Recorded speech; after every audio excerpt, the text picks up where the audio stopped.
Bismillahirrahmanirrahim.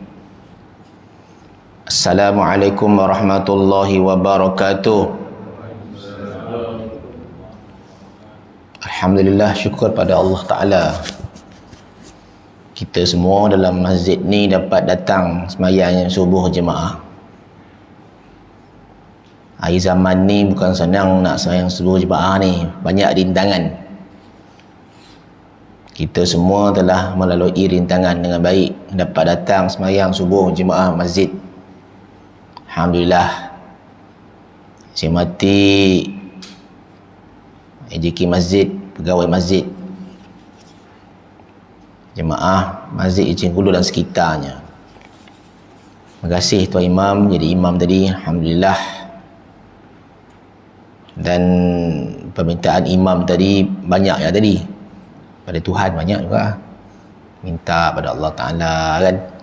Alhamdulillah. Kita jemaah, kita makmum, kita tak minta pun pada Allah Ta'ala. Imam tolong wakilkan tadi. Tapi dalam bahasa Arab lah. Saya bukan faham semua pun tu. Ada yang saya faham, oh banyak minta ni.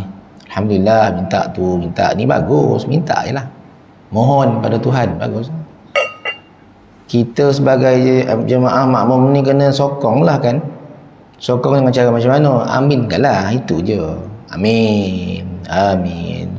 Terimalah ya Allah doa imam kami ni, ya Allah. Minta kebaikan, minta mati baik, minta kebaikan dunia akhirat, jauh api neraka. Aminkan lah.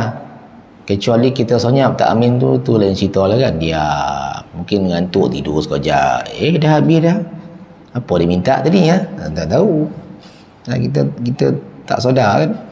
Jadi bila imam tolong mohonkan pada Tuhan, kita dengar baik-baik apa yang imam mohon tu kan. Kalau boleh lah kan. Kalau tak boleh, biarlah. Dengar imam minta ni minta ni, okey, alhamdulillah, amin. Macam itulah.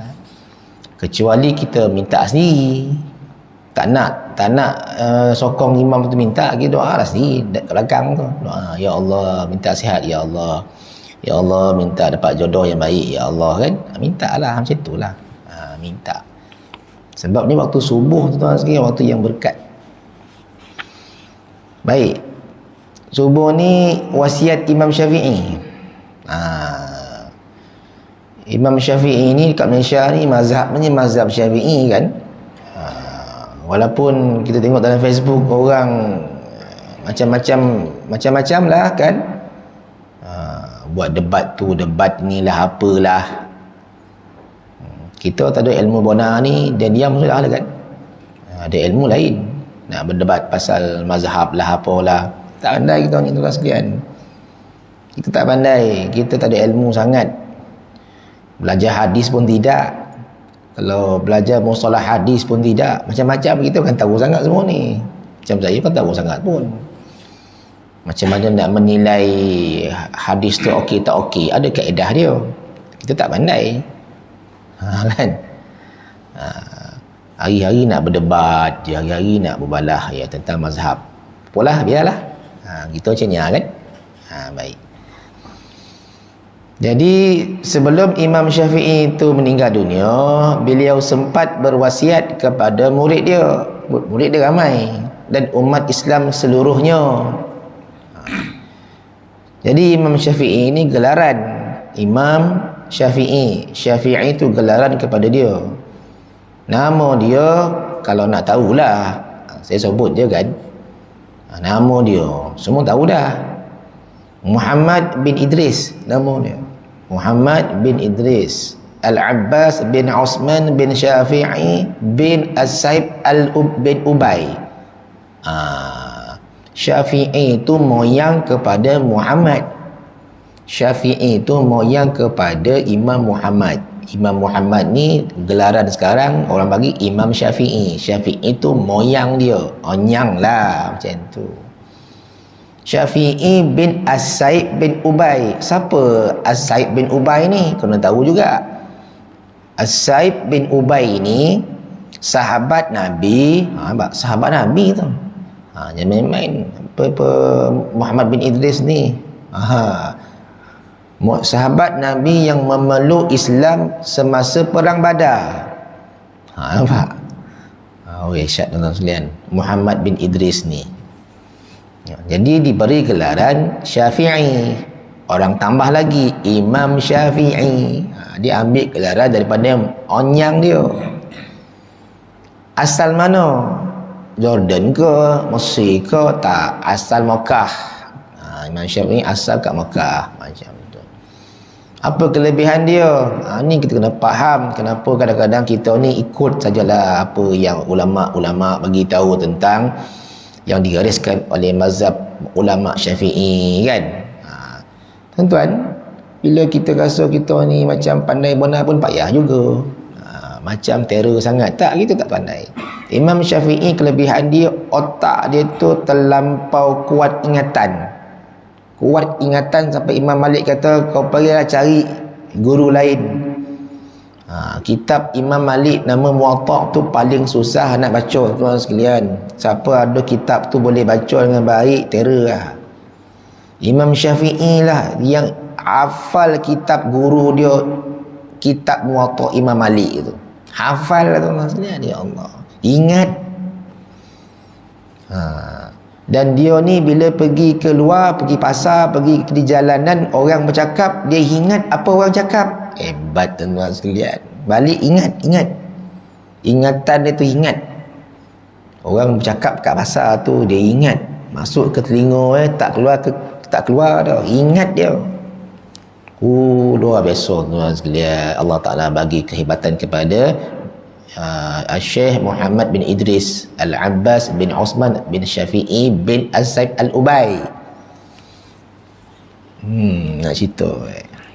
Dan bila dia baca kitab, dia tutup kitab sebelah tu, dia baca kitab sebelah, yang ditutup tu ingat lagi tu. Ditutup ingat. Gitu. Itulah Imam Syafi'i tuan sekalian. Kan? Cuma kat Malaysia ni kalau nama Syafi'i kita panggil PE je kan. Macam tu. Jangan panggil yang kita Imam Syafi'i sama macam Syafi'i di tempat kita. Jangan. Jauh mana dengan kita. Kita dengan Tok Kenali pun jauh tuan sekalian. Tok Kenali tu lah. Dia belajar lama kat Mekah kan. Kita saya ke tuan-tuan sama Syekh Falimbani tah. Banyak-banyaklah ulama-ulama Aceh tu kan. Patani Aceh, Patani tu kan. Jauh dengan Imam Syafi'i lagi jauh kan. Maka dia bagilah wasiat. Wasiat ni ambil lah. Tak nak ambil sudah. Macam tu lah. Macam tu. Okey. Wasiat dia ni ada 10 tuan-tuan sekalian. Banyak wasiat dia ni. Jadi memang tak dapat nak baca semua sebab banyak. Satu wasiat tu ada 4 ke 5. Satu wasiat pertama ni ada 5 wasiat dia. Ada 10 wasiat. Setiap wasiat tu ada 5 ke 4 wasiat dia. Apa yang saya sebut ni untuk bukan tuan-tuan lah, untuk saya sebenarnya. Untuk saya lah. Untuk saya perbaiki diri saya yang lemah ni kan. Dosa banyak. Orang kata kita dosa banyak ustaz. Memang dosa banyak tuan sekalian. Mana tak ada dosa? Itu sebabnya bila time 9 Zulhijjah kan Nabi suruh puasa hari Arafah kan. Apa sebab dia? Dosa sebelum diampun setahun, dosa selepas diampun setahun. Kita pun heran. Dosa selepas tahun depan pun Allah ampun dosa. Tak buat apa-apa dah ampun. Tuan-tuan, tahun depan pun kita tetap buat dosa. Cuma Allah pelihara kita daripada dosa tahun depan tu.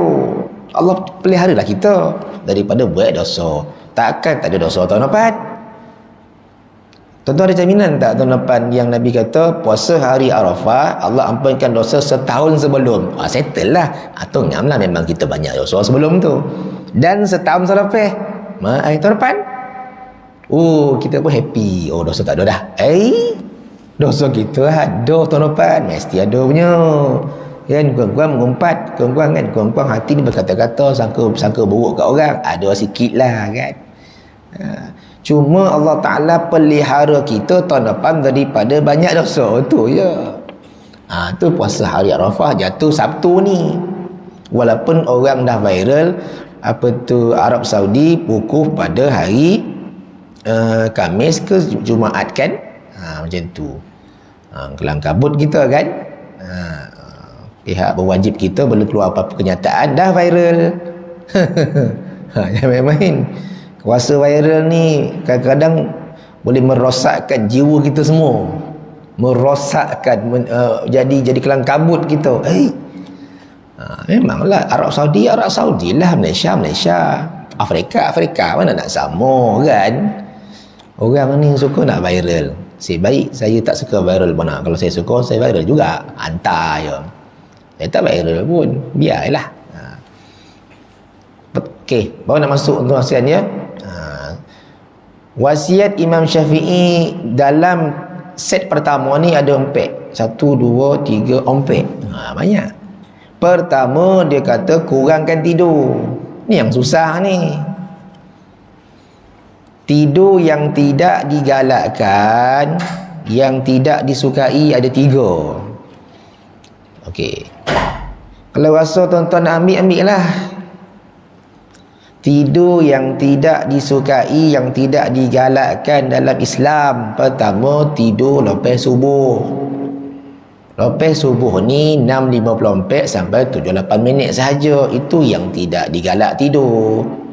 7-8 minit sampai ke maghrib tidurlah. Apa masalah Tuan Imam? Tidur je lah. Itu bukan waktu subuh lagi, itu waktu syuruk. Tidurlah. Waktu ni tuan-tuan sekalian, jangan tidur, zikir, baca Quran, muhasabah diri, apa lagi tu, macam-macam lah. Duduk sampai terbit matahari. Jangan tidur. Dah ngantuk mana ustaz? Tidurlah. Bukan kata haram tak? Tidak digalakkan. Waktu subuh ni lah orang sedekah subuh bermula 5.54 sampai 7-8 minit. Itu nama sedekah subuh.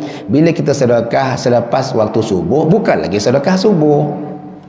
Jadi duit bawa siap-siap RM2, RM3, subuh azan dia masuk, pap. Maka malaikat doakan kita. Kita nak doa daripada malaikat. Kita tak harap doa manusia dah. Kadang doa manusia tak lupa kat kita ni. Iyo, tuan-tuan sekalian. Macam ada orang dah mati kan. Nanti aku doakan engkau bila kau mati. Tak ada dah, lupa. Kawan kita meninggal kan. Adakah kita doakan dia hari-hari? Tak ada, terlupa. Doa kat bini pun tak ada. Kita doa isteri kita mana ada. Ada doa bini ke? Ya Allah, kau selamatkanlah bini aku daripada apa-apa saja mara bahaya. Tak ada dah. Doa untuk kita je. Nampak? Tidur yang kedua yang tidak digalakkan ialah selepas asar dan masuk maghrib. Kan? Sebab pertukaran malam dan siang. Waktu tu waktu kita beraktiviti, keluar rumah jogging, ajak bini dating, pergi secret sepi makan mi goreng. Waktu tu lah. Tidur buat apa? Kecuali yang betul-betul ngantuk, kecuali yang berpenyakit. Apa penyakit dia? Penyakit nak tidur ni. Pertama, penyakit gula dalam darah terlampau banyak. Itu nak tidur je, iaitu kencing manis terlebih. Baik. Yang kedua, kolesterol terlampau tinggi. Nak tidur ya, tu berpenyakit tu kita kecualikan lah. Memang tak boleh buat apa tu. Nak lolap kan, tak kereta lolap, tengah mancing lolap, kuliah subuh tidur, kuliah maghrib tidur. Dia berpenyakit. Berpenyakit memang nak tidur lah. Dua ni je kan. Kadang cek, patutlah tengok gula dalam darah ada 8.5. Tinggi ada orang cek 20.8. Tinggi pun lah. Ada cek tak boleh baca. Macam Piramli kan, langsung tak boleh baca macam ni. Itu Piramli kan. Tu yang ngantuk, teman-teman sekalian, buat kereta ngantuk, dalam kereta ngantuk, orang ngantuk tengah makan tidur. Ini berpenyakit, kecualikanlah. Tak apa dah.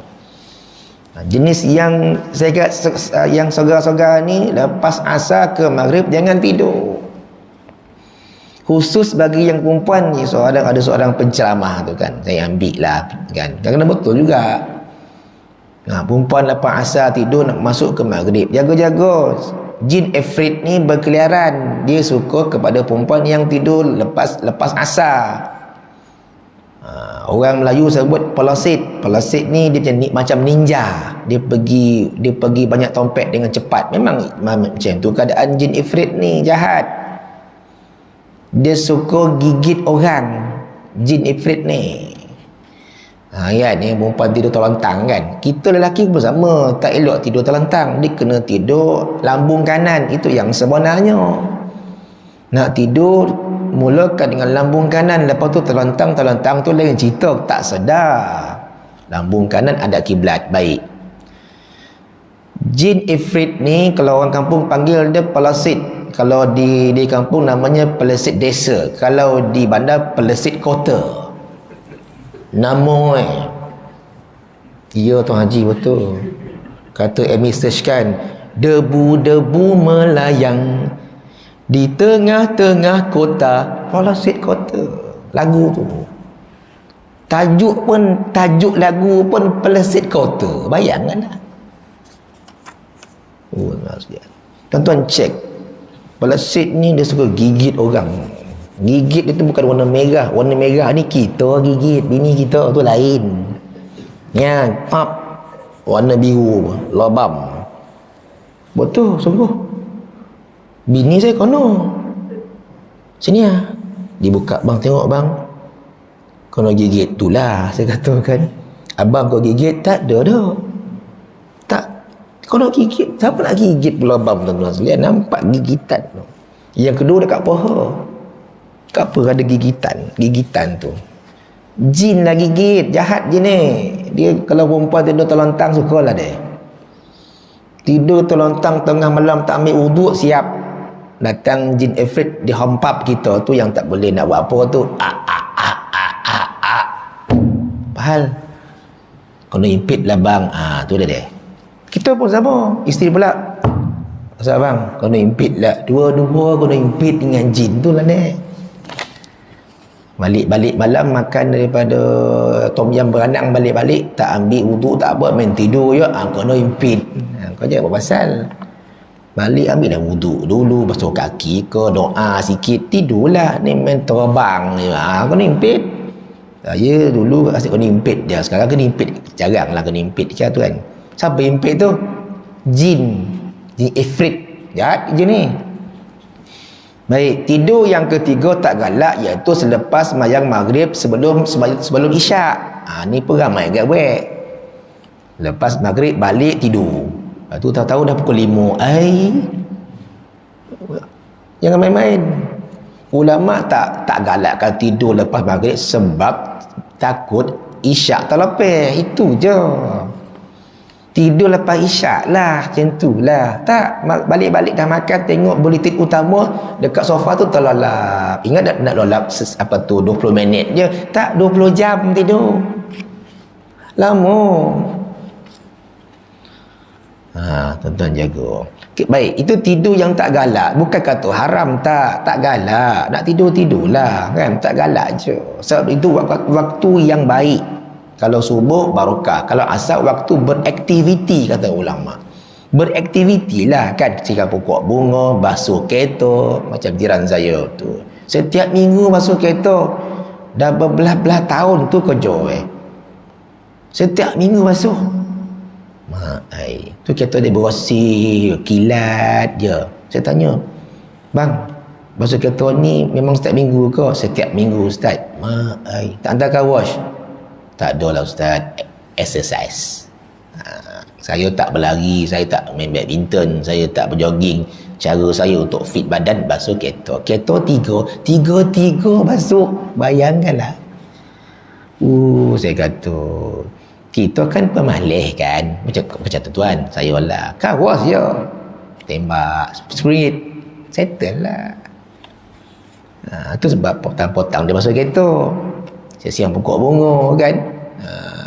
Baik. Tidur yang elok bila? Tidur yang elok dua je. Waktu tidur yang betul malam. Itu tidur yang elok.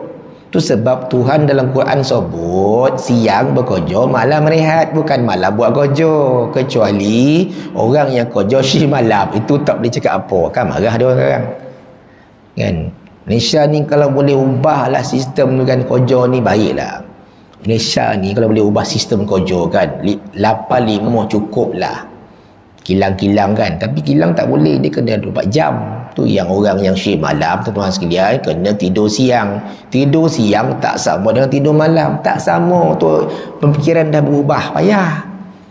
Itu lain cerita lah, itu part lain dengan cerita tu. Itu biar, sebab itu memang keadaan kojo macam tu. Macam kita yang kojo 8 balik 5 petang, malam rehat lah. Lepas isyak balik sembang dengan bini sunnah. Sembang dengan bini sunnah Nabi. Nabi sembang dengan bini sebelum tidur, sunnah. Jangan senyap je, tanya apa hal petang tadi macam mana kat sekolah, macam mana kerja, macam mana hari ni awak okey ke? Okey. Tidur dah lah. Ni senyap, tak tanya kat bini. Tu bini mengamuk tu kan, langsung tak bercakap, langsung tak cakap apa dia. Tak, isteri nak kita cakap dengan dia. Bila dipanggil nyaut, kalau tak nyaut marah dia. Isteri macam tu, bang tak tahu ya. Mesti nak ajak jalan ni, diam lah. Mesti nak jadi kodai ni, diam lah malih. Jawab je, bang. Syukurlah deh. Jawab. Ni makin tua makin tak nak jawab. Ya. Ayahnya lantaklah kau. Ayahnya. Tak ada lah. Panggillah abang. Tak, ayahnya.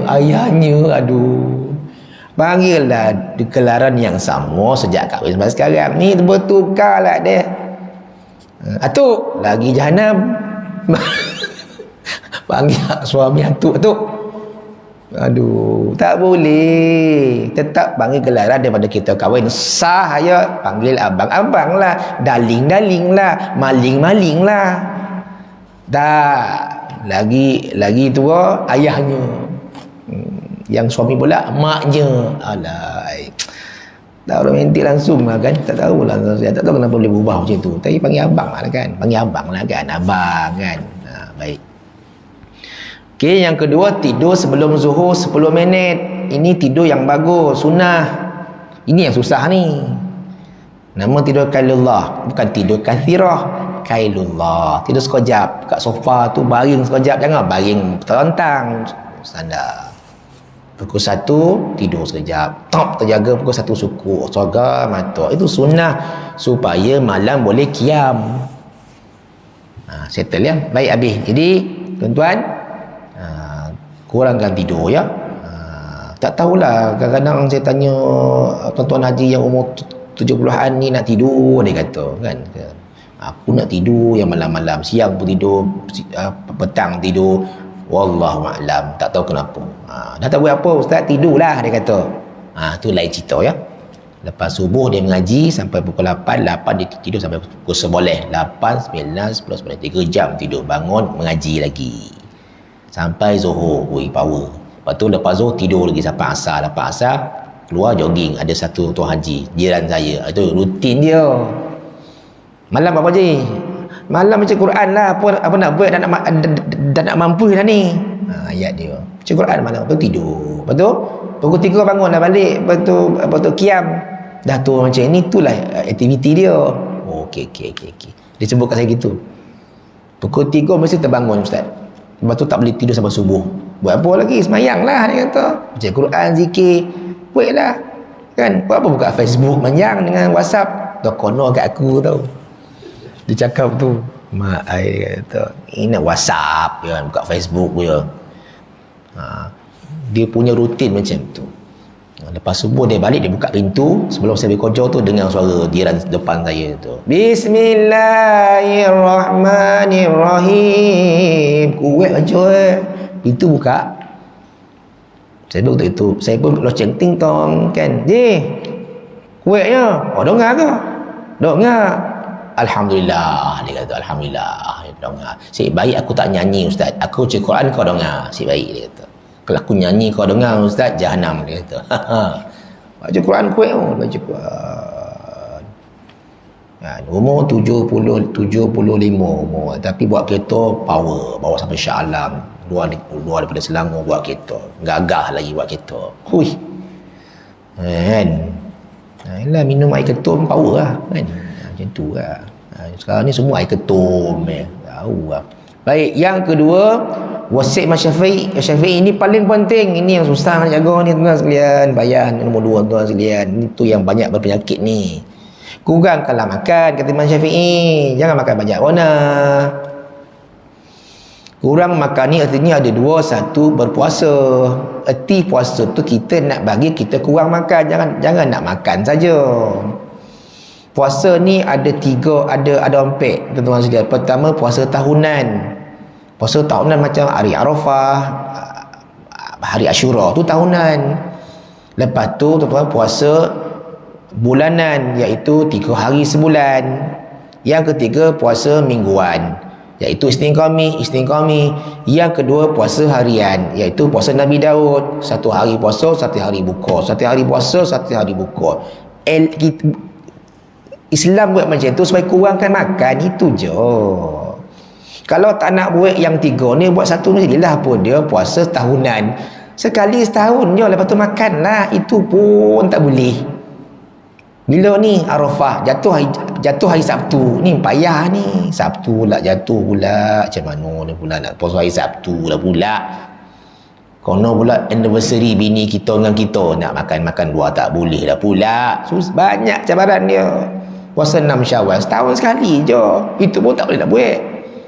Nak suruh puasa Isnin Khamis, tak payahlah, tu susahlah. Ketujuan puasa tu nak kurangkan makan, tu je. Tu Dr. India tu bagi nasihat dekat saya punya kawan. Saya dah cerita benda ni, saya ulang balik lah. Dr. India tu dia kata Islam ni banyak kelebihan walaupun dia tu India. Dia kata dia ikut cara Islam jaga kesihatan, iaitu cara berpuasa. You masuk hospital swasta ni, you buang duit je, dia kata. Buang duit, padahal dia dekat hospital swasta dia. Buang duit dia. Islam untung, you ada puasa, kami tak ada puasa, tapi saya ikut cara Islam makan. Bila? Ketika dia bersahur, dia bersarapan pagi, dia ikut Dr. India ni. Tengah hari orang Islam tak makan, dia tak makan, dia ikut. Bila orang Islam buka pada pukul 7 lebih, dia pun ikut sama makan 7 lebih. Bagus, dia kata bagus. Bagus untuk kesihatan orang Islam kalau buat macam tu. Tu Dr. India, tu dia kata dia sihat. Itu jiran saya yang depan tu sihat sebab dia berpuasa Isnin Khamis sejak remaja sampai sekarang. Sihat dia. Sebab dia tak makan. Darah tinggi tak ada, kecil manis tak ada, jantung tak ada. Apa punca sebab dia tak makan sangat. Doktor yang kedua bagi tahu bila kawan saya gastrik masuk hospital swasta. Dia kata cegahlah lebih baik daripada kita makan ubat, kata doktor swasta tu lah. Kawan saya bagi tahu, doktor nasihatkan dia, ni sakit perut ni mesti makan ni, ataupun tak makan buah naga apa. Dia kata ubat penyakit adalah berpuasa Isnin Khamis. Dia mesti kembali kepada Islam juga doktor ni. Tak ada lain.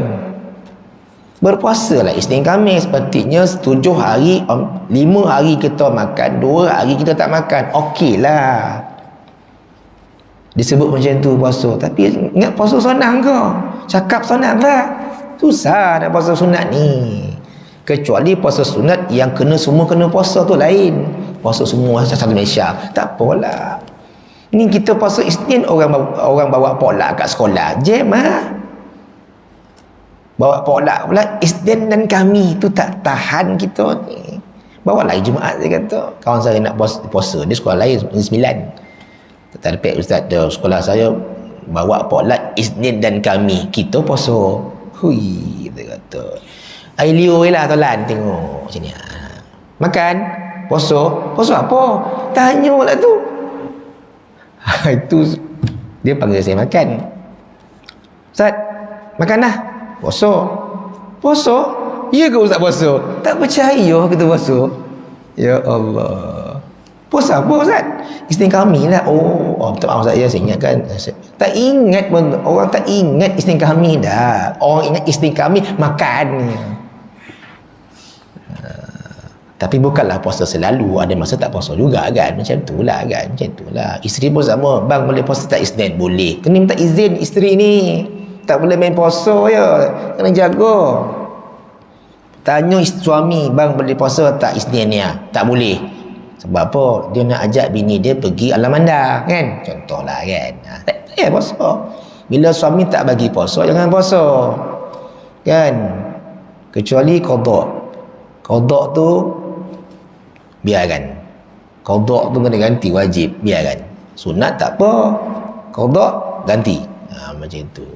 Tapi kena cakap juga dengan suami juga. Maklumkan saja. Qada apa pun kena ganti juga. Tak, kalau suami tak bagi, suami berdosa. Macam tu. Tak payah ganti?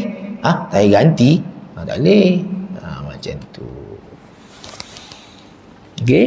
Kurangkan makan. Kaedah kedua nak kurangkan makan iaitu bukan berpuasa. Kurangkanlah makan. Ambillah sikit. Macam itulah. Ambil sikit artinya bila kita ambil bondo nak makan, ambil sikit. Dia ada dua. Satu, makan berbayar. Yang kedua, makan tak bayar. Makan berbayar, kita akan kurang makan sebab kita ikut duit poket kita. Maka kita ambil kurang sebab bayar. Kan?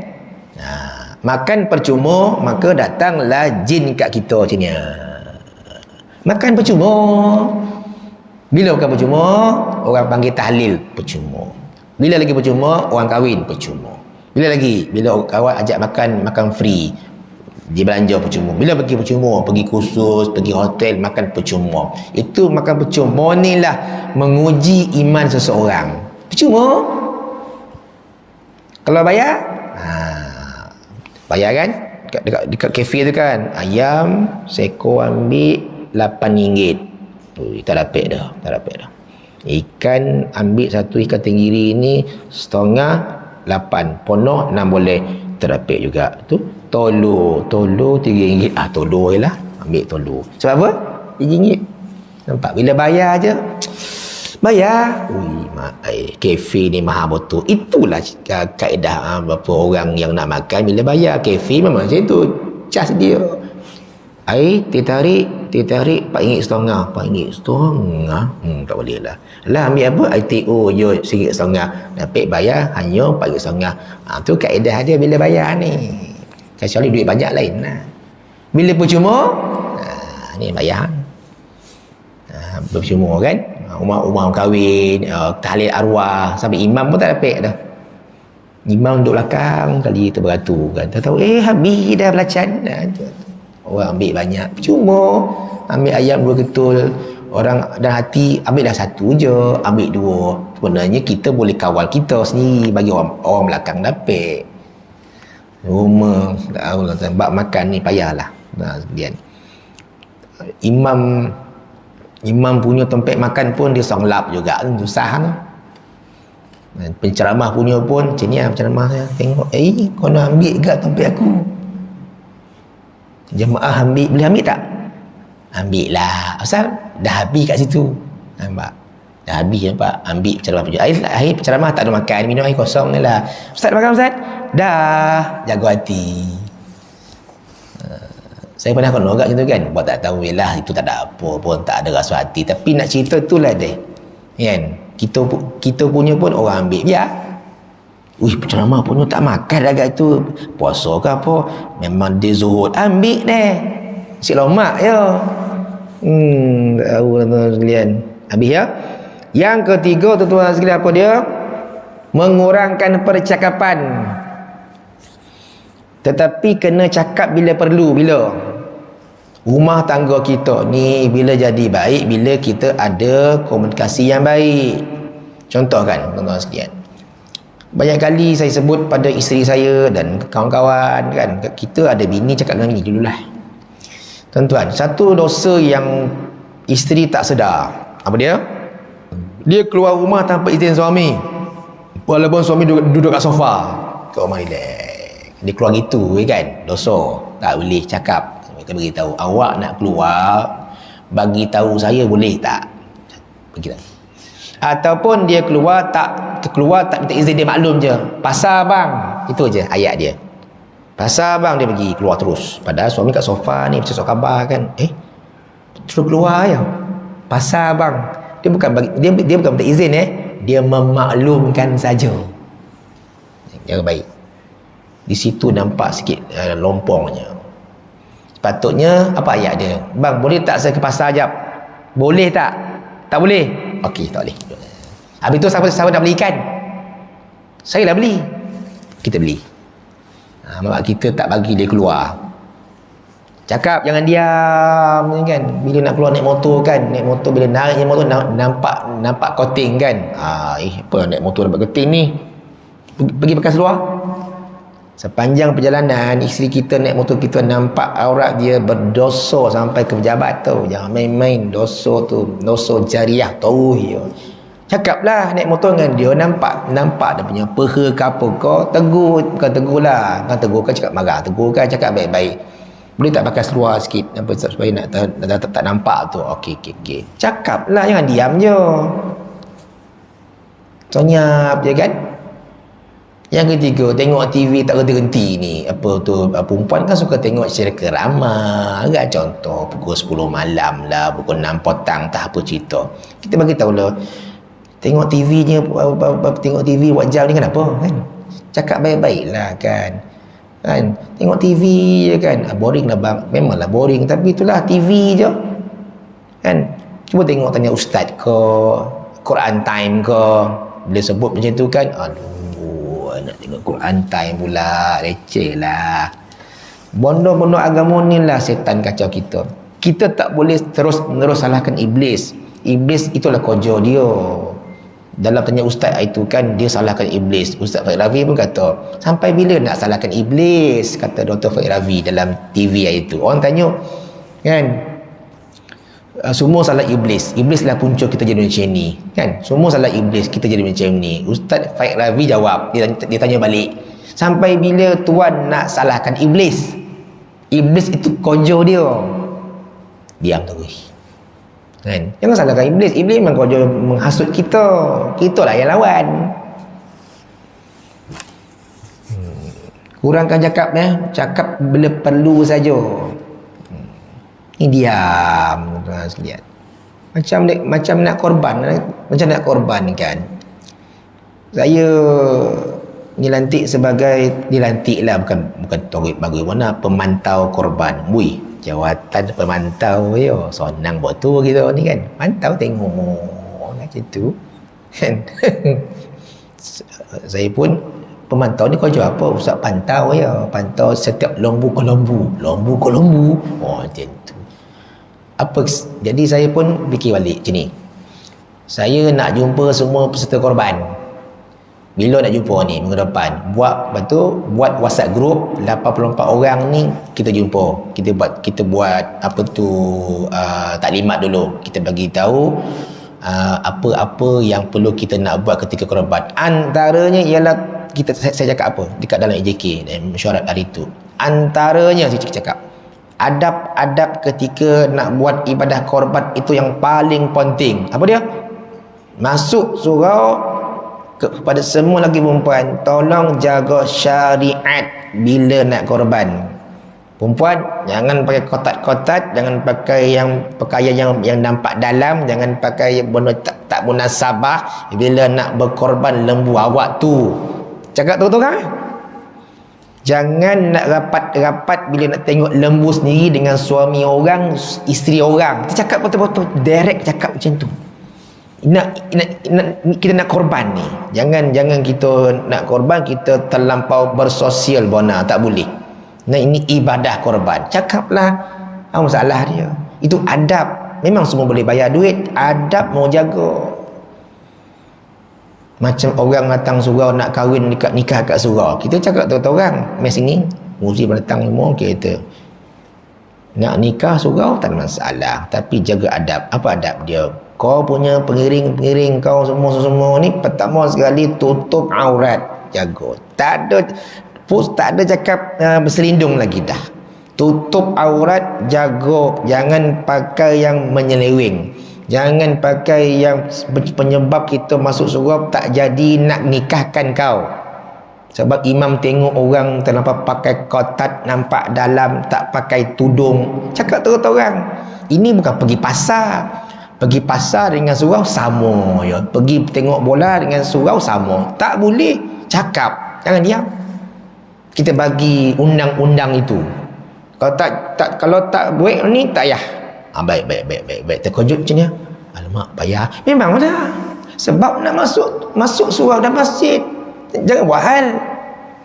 Kita tak cakap macam tu, mulalah buat hal. Tak, kita nak jaga kesucian tu je. Tetapi kalau dah tak boleh nak halangkan yang datang tu orang yang macam tu, baik biarlah awak macam mana. Kan? Awak cakaplah, awak punya keluarga, cakap awak punya keluarga, masuk surau jaga adab. Kan, walaupun orang tu tak pakai tudung, masuk surau beradablah macam tu. Cakap. Benda ni jangan tak cakap. Ada benda kena cakap, ada benda kita diam. Tu kan orang marah kan asyik kena togur je. Baru-baru ni ada seorang jemaah saya, Ustaz tolong tegur Bilal tu. Alamak, nak tegur Bilal ni ingat senang ke? Aduh, saya kata padahal abang lah tegur. Saya tak layak Ustaz. Saya bilang, Ustaz, awak tegur je lah. Tegur apa? Sebutan dia tu tak betul. Aduh, saya ni nak tegur orang ni bukan senang tuan sekalian kan. Ustaz yang layak. Apa masalah dia? Hayya 'alas solah tak betul, al-falah pun salah. Aduh, Ustaz tegur saya nak tegur tak berani, tak sampai hati. Kang bergaduh pula. Belum tegur dah bergaduh. Macam mana ni? Bercakaplah baik-baik. Padahal kawan dia je. Kawan dia je. Kawan ngam tak boleh je tegur. So kita juga sampai sekarang belum tegur ni, nak cari masuk ni. Nak cari masuk, nak cakap baik-baik. Payah. Sebab dia dengar, Ustaz perasan tak salah tu? Tak perasan. Ustaz tak perasan ke? Saya perasan, dia kata. Tak perasan pun nak jaga hati, relax kan. Macam tu. Nak tegur orang bayar. Seorang lagi pula, Ustaz boleh tak tegur imam? Tegur imam, jam saya, jam. Dia suruh saya tegur imam tu. Allah, jam. Tapi saya ambil masuk sikit 3 minggu kak jumpa imam tu, cakap baik-baik. Dia umur dengan saya jauh tuan sekalian. Bukan saya 40 hadil, dia dah hampir 60 tau imam tu. Macam mana nak cakap ni? Kata panggil, Tuan Haji, saya nak sembang boleh tak? Cakap baik-baik lah. Boleh tak? Boleh. Logo sikit. Ni nak ada benda nak bincang pasal ni lah imam ni. Boleh. Logo sikit kan. Bila kita nak tegur macam ni, ya ke? Mula dah. Siapa tegur tu? Allah, susah tuan sekalian. Orang nak terima teguran payah. Payah tuan sekalian. Bukan senang. Okay, yang terakhir. Dapat satu je. Macam mana? Dan berpada-pada dengan rezeki yang ada. Kita tengok orang dalam Facebook post kereta baru kan. Contoh, ini kereta baru saya. Itu dia punya hal lah. Kita tak kisah pun. Walaupun kita tak payah buat macam tu tuan-tuan sekalian ya. Tak payahlah. Kita pun tengok kan. Bang, kita tak dapat beli kereta bintang 3 ni bang kan. Tak apalah, itu dia punya rezeki dia. Kan. Orang post kan. Dapat bini baru pun post, tak apalah. Dapat rumah baru post. Bukan apa tuan sekalian. Lepas tu makan sesodak post. Bang, kita tak dapat makan di macam ni kan. Tuan-tuan sekalian, redha lah kan. Kadang-kadang orang suka post dalam Facebook. Saya suka tengok orang kan berhenti tempat ni, sekarang berada di tempat ni makan durian Musang King sekilo RM60. Saya makan je lah. Itu yang boleh. Ayat dia kan. Bang, kita tak dapat makan Musang King bang, RM60 sekilo bang. Ayat dia tu, ya Allah. Itu dia punya rezeki lah. Kita punya durian kampung kan, RM5 sebiji. Jadilah kan. Macam itulah cerita kan. Berpada-pada lah kan. Kita tak mampu buat macam dia. Apa yang kita boleh je lah. Naik motor motor cup jadilah. Kawan-kawan beli motor 1000cc kan. Saya nak beli juga, tapi itulah harga dia RM80,000, RM100,000 kan. Kita beli motor second RM4,000, tak apa kan. Kan berpada-pada lah, tak masalah pun. Okey. Dan berpada-padalah dengan makanan yang kita makan, walaupun makanan itu adalah halal. Macam tu. Okey. Muslimin-muslimat sekalian, jadi yang kita itu yang pertama lah, wasiat yang pertama. Kau dah 7 minit. Lagi seminit. Saya sambung satu lagi, iaitu wasiat yang kedua ada 1, 2, 3, 4, 5, tapi saya baca satu je. Ini paling penting, iaitu kini wasiat Imam Syafi'i penting, tolong ambil pot sikit, mengqadakkan kewajipan yang tertinggal. Ganti balik semua yang tertinggal waktu kita muda-muda dulu. Ganti. Apa dia? Benda-benda yang fardu sahaja, ganti. Bagi perempuan, siapa-siapa yang ada anak-anak perempuan, nasihat sikit anak perempuan kita. Kadang-kadang anak perempuan kita dia balik awal, dia balik 9 tahun, kono puasa Ramadan tertinggal 10 hari. Ini yang paling kita bimbang. Dia budak tu kono kotak juga puasa Ramadan. Kadang-kadang dia tak ganti pun, sehingga dia bosan baru teringat, dulu aku tu tinggal lah waktu aku kecil-kecil, banyak nak ganti. Maka ikutlah umi puasa. Umi puasa ganti, anak kena puasa ganti, ikut umi. Kalau tak mampu ikut umi, sebulan sekali ganti puasa Ramadan tu. Anak yang balik awal ni kena jaga siap-siap, jaga baik-baik, sebab dia balik awal perempuan ni 9 tahun, 10 tahun kan. Bila dia tak puasa Ramadan, dia kena ganti macam umi ganti, mak ganti. Bila mak puasa ikut. Kalau tak mampu, sebulan sekali ganti qada puasa Ramadan. Takut bila dah puasa, dia tak ingat berapa yang dia terhutang puasa tu. Anak perempuan kita ni yang balik awal, kalau balik umur 5 boleh, no problem. Jarang perempuan balik 5 boleh, dia balik tu 9, 10, seboleh 2 boleh. Sekolah semua balik. Baca. Budak perempuan macam ni okey. Baca. ABC Ustaz. Pandai ABC. Allah bagi cuti ayat dia. Baca. Baca. Semua tak boleh kelas saya tu. Semua dah balik, tak boleh baca. Asal sama je masa ni. Semua tak boleh panjang kan. Macam kan? Minggu depan tak boleh, minggu depan tak boleh. Ini tak boleh jadi ni. Lama bonang tak boleh. Kan? Tapi memang tak boleh pun. Memang tak boleh. Maka bila tak boleh baca Quran, tak boleh pegang Quran. Ganti puasa tak? Tak ganti lagi Ustaz. Banyak mana Ustaz 10 hari. Tengok, tak ganti. Ikut ibu awak puasa. Yelah, ingat kan? Macam kita, masa kita dulu tak semayang, ganti lepas semayang subuh, ganti. Lepas zuhur, ganti zuhur. Macam Esra Minor lah. Yang dicerita, dia ganti semayang dia sampai akhir hayat. Sebab dia tinggal banyak semayang ketika berlakon, dia cerita, dia mati kat Mekah. Esra Minor kan? Lepas dia habis berlakon, lepas dia tak berlakon tu, dia qada balik semua semayang fardu dia. Lepas subuh, ganti subuh. Sampai akhir hayat. Sebab terlampau banyak tertinggal semayang fardu waktu berlakon. Zaman dulu lah. Okey? Maka tuan-tuan, ganti balik. Mana yang teringat, yang rasa dah confident, dah ganti semua, berhentilah mengqada kewajipan-kewajipan tu. Rasa cukup kot. Tak payah macam tu. Okey? Jaga. Cukuplah tuan-tuan sekalian. Untuk pagi ni, mudah-mudahan kita dapat manfaat sedikit. Wallahu a'lam. Assalamualaikum warahmatullahi wabarakatuh. Saya berhenti biasa syuruk, saya berhentilah macam tu.